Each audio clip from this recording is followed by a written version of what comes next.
দর্শক, লিব্রি সিস্টেম টিভির বিদেশ কথনে স্বাগত জানাচ্ছি। আমি আতিকুর রহমান। দর্শক, কানাডাকে যারা ফলো করেন বা কানাডায় আসার যারা আগ্রহ প্রকাশ করেন তাদের জন্য একটি দুঃসংবাদই বলতে হয়। কানাডায় ভিজিটর ভিসায় প্রবেশ করে ও ওয়ার্ক পারমিট ম্যানেজ করে কানাডায় থেকে যাওয়া যেই সুযোগটি ছিল, সেই পলিসিটি গতকাল 28শে August Canadian government immigration, refugee and citizenship Canada এই পথটি একদম চিরতরে বন্ধ করে দেওয়ার সিদ্ধান্ত নিয়েছে এবং গত 28 অগস্ট থেকেই এটি বলবৎ হয়েছে। কানাডার গভর্নমেন্ট ওয়েবসাইটে তারা যেমনটি বলছে, Canada ends a temporary public policy allowing visitors to apply for work permits from within the country.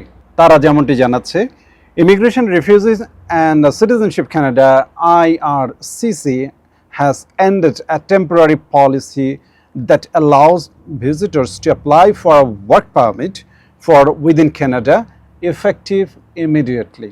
তারা আরও বলছে, IRCC introduced the policy in August 2020 to help visitors who were unable to leave the country due to COVID-19 pandemic-related travel restrictions. Under the policy, visitors in Canada could apply for a work permit without having to leave the country.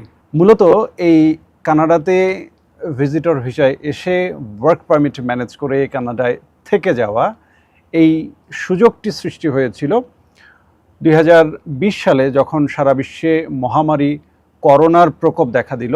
সেই করোনাকালীন সময়ে কানাডাতে বিভিন্ন দেশের বিভিন্ন প্রান্ত থেকে যারা visitor কানাডায় এসেছিলেন, তারা যখন আটকে পড়ে যান কানাডার এই টেরিটরির ভিতরে, তারা যখন দেশ ত্যাগ করতে পারছিলেন না, সেই সকল আটকে পড়া ভিজিটর রয়েছে তাদের কাজের সুযোগ দেওয়ার জন্য কানাডান গভর্নমেন্ট তখন এই সিদ্ধান্তটি তারা নিয়েছিল।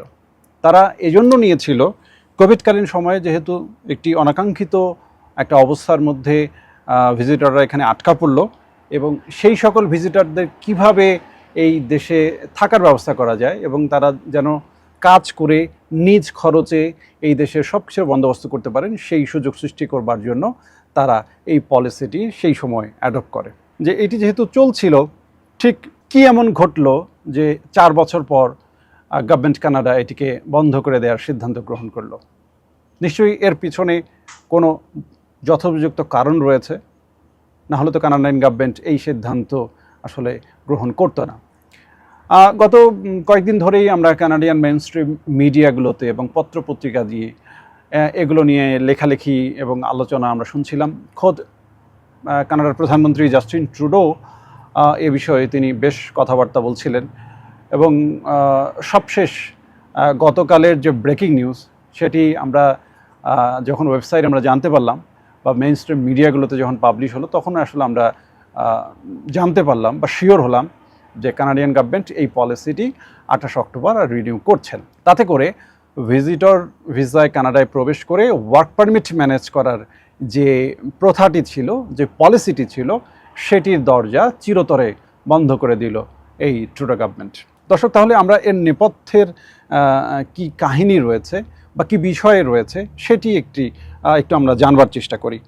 দর্শক, আপনারা জানেন যে কানাডায় বিশেষ করে এই ভিজিটর ভিসায় এসে কানাডায় থেকে যাওয়া, এই যে সুযোগটিকে কাজে লাগিয়ে কিছু সুযোগ সন্ধানী এবং কিছু অসাধু চক্র, যারা টাকার বিনিময়ে শুধুমাত্র এই পলিসিটিকে পুঁজি করে সাধারণ মানুষের কাছ থেকে লক্ষ লক্ষ টাকা হাতিয়ে নিয়েছে।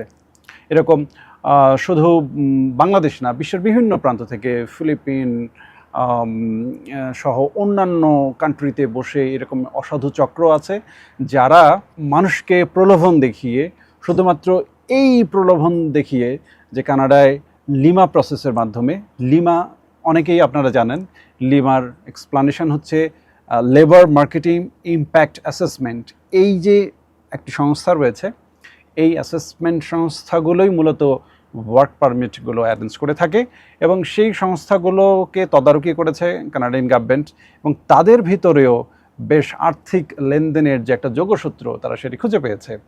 এবং এটিকে পুঁজি করে বিশ্বের বিভিন্ন প্রান্ত থেকে এরকম অনেক লোককে তারা কানাডায় প্রবেশ করিয়েছে, এবং যারই ফলশ্রুতিতে তারা যে কমিটমেন্ট দিয়েছে সেই কমিটমেন্ট অনুযায়ী আসলে সেই রকম চাকরির তারা ব্যবস্থা করতে পারেনি, বরং তারা কিছুদিন এখানে কানাডায় থেকে সেই টাকাগুলো খুইয়ে আবার নিজ দেশে ফেরত যেতে হয়েছে। অন্যান্য দেশের কথা আমি বলবো না, আমি যেহেতু বাংলাদেশি, আমি বাংলাদেশি ভাই বোনদের কথাই বলবো।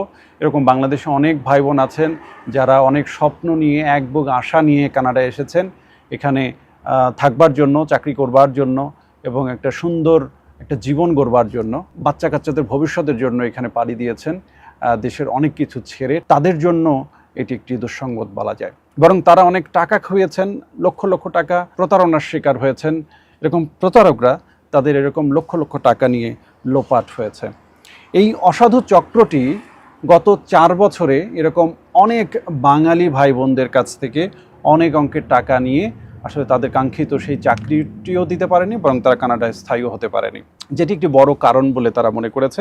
আর তারা যে বিষয়টি আরও দেখেছে যে লিমার আন্ডারে, মানে লেবার মার্কেটিং ইম্প্যাক্ট অ্যাসেসমেন্টের আন্ডারে যেই জবগুলো দেয়া হয় কানাডায়, সেই জবগুলোর যে একটা টেরিটোরিয়াল একটা বাইন্ডিংস থাকে এবং একটা সময়ের বাধ্যবাধকতা থাকে, সেটিও আসলে একটা এটার ভিতরে একটা ইনকনসিস্টেন্সি দেখতে পেয়েছে কানাডিয়ান গভর্নমেন্ট। এবং কানাডাতে যারা এই লেবার মার্কেটিং লিমার জব ম্যানেজ করে, আরসিআইসি যারা রেগুলেটেড ক্যানাডিয়ান ইমিগ্রেশন লয়ার আছেন, এরকম বেশ কয়েকজন লয়ারকে তারা নিষিদ্ধও করেছে মোটা অঙ্কের টাকার বিনিময়ে। এটি প্রায় জনভেদে অনেকের ক্ষেত্রে দেখা যায় যে 30, 40, 50 হাজার ক্যানাডিয়ান ডলার পর্যন্ত তারা চার্জ করেছেন এই রকম ওয়ার্ক পারমিট কেনা বেচার মধ্য দিয়ে। এই সকল বিষয়, এই যখন রিপোর্টগুলো কানাডিয়ান গভর্নমেন্টের কাছে এসেছে, তখন গভর্নমেন্ট এটি খুব স্ক্রুটিনি করে দেখেছে, হ্যাঁ এটি সন্দেহাতীতভাবে প্রমাণিত হয়েছে। এরকম শত শত মানুষ, হাজার হাজার মানুষ, লক্ষ লক্ষ কোটি টাকাকে লোপাট করেছে এই সকল অসাধু চক্র। এবং এই যে সিন্ডিকেটের যে একটা রমরমা ব্যবসা গড়ে উঠেছিল এই পলিসির আন্ডারে, যে ভিজিটর ভিসায় কানাডায় এসে প্রবেশ করেই, এখানে চাকরি ম্যানেজ করেই এখানে পার্মানেন্ট রেসিডেন্ট হিসেবে থেকে যাওয়া যায়, এই সকল মিথ্যে প্রলোভন যখন একটা রমরমা ব্যবসার একটা আকার ধারণ করেছিল, ঠিক সেই সময়ে immigration, refugee and citizenship Canada এই সিদ্ধান্ত নিল যে এই দরজাটি তারা চিরতরে বন্ধ করে দিল। প্রশ্ন হতে পারে যে 28শে আগস্ট, তার মানে গতকালের যে এই যে সিদ্ধান্ত, তার আগে যারা আবেদন করেছিল তারা কি সেটির বাহিরে থাকবে, নাকি তাদের আবেদনপত্রগুলো বানচাল হয়ে যাবে? তাদের জন্য একটা সুসংবাদ বলা যায় যে 28শে আগস্টের আগ পর্যন্ত যেই ফাইলগুলো প্রসেস হয়েছে কানাডার গভর্নমেন্টের ওয়েবসাইটে, সেই ফাইলগুলো বাতিলযোগ্য হবে না, সেগুলো প্রক্রিয়াধীন থাকবে এবং নির্দিষ্ট সময়ের ভিতরে তারা সেটি সম্পন্ন করবে। 28শে আগস্টের পর আর কোনো ফাইল গৃহীত হবে না। আর গৃহীত হবে না এটার যথাযথ কারণ হচ্ছে যে এই পলিসিটাই তারা বিলুপ্ত করে দিয়েছে।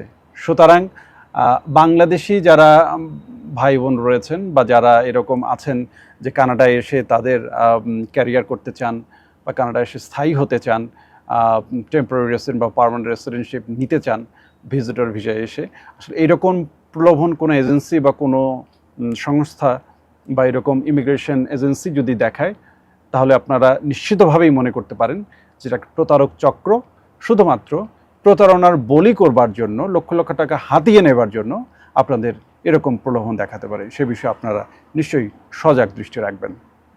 দর্শক, আজকের মতো এই পর্যন্তই। নিশ্চয়ই অন্য কোনো বিষয়ে, অন্য কোনো ভিডিওতে আবার দেখা হবে আপনাদের সামনে।